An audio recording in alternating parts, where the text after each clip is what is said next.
There are 500 million neurons lining your stomach right now.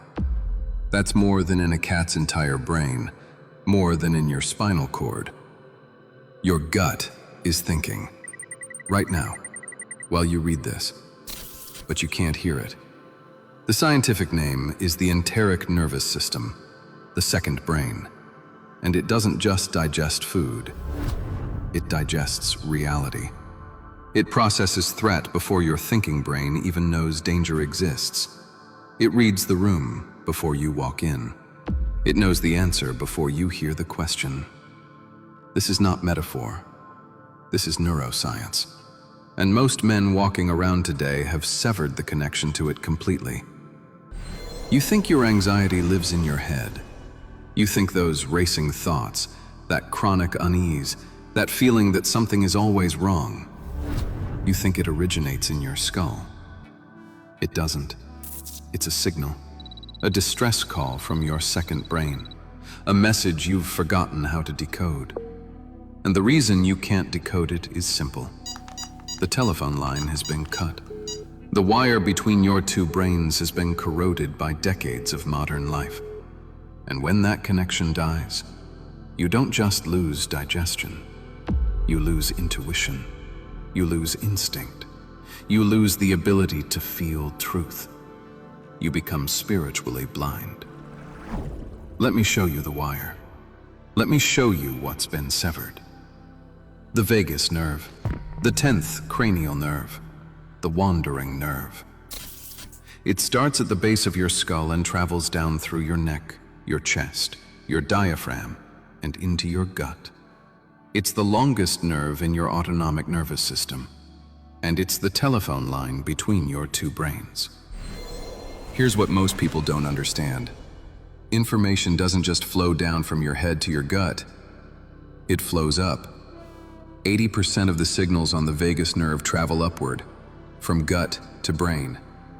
Your second brain is talking to your first brain constantly, sending data, sending warnings, sending intuitive hits about the environment around you. This is how you know someone is lying before they finish their sentence. This is how you feel danger in an empty parking garage. This is how you walk into a room and immediately know something is off. Your gut brain reads microsignals in the environment, processes them faster than conscious thought, and sends the message up the vagus nerve. Gut feeling, intuition, the thing that kept your ancestors alive for 200,000 years. But here's the problem. That nerve is under attack, and the attack is constant. Processed food, refined sugar, seed oils, emulsifiers, artificial sweeteners. Every bite of the standard modern diet creates inflammation in your gut lining. That inflammation produces cytokines, chemical messengers that tell your vagus nerve to go into defensive mode. The nerve tightens, contracts, the signal weakens. Add chronic stress, low-level, never-ending stress, traffic, bills, screens, news cycles, arguments. Your body can't tell the difference between a lion and an email. Stress is stress, and every time you feel it, your sympathetic nervous system fires. Fight or flight.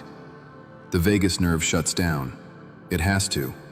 You can't digest and run at the same time. But you never stop running. The stress never ends. So the vagus nerve stays offline. For hours, for days, for years. The result? Static on the line. Like trying to make a phone call during a lightning storm. The signal breaks up, fragments, disappears. Your gut brain is screaming at you, sending emergency broadcasts, but your head brain only hears noise. Anxiety, panic, dread with no object. You become disconnected from your antenna, cut off from the ancient intelligence that lives below your ribcage. And when that happens, you stop feeling your way through the world. You start thinking your way through it. Pure logic, pure analysis, paralysis by analysis. You lose the flow, you lose the thread. You lose the sense that reality is guiding you. Because the part of you that reads those signals, has been lobotomized. Not surgically, biochemically.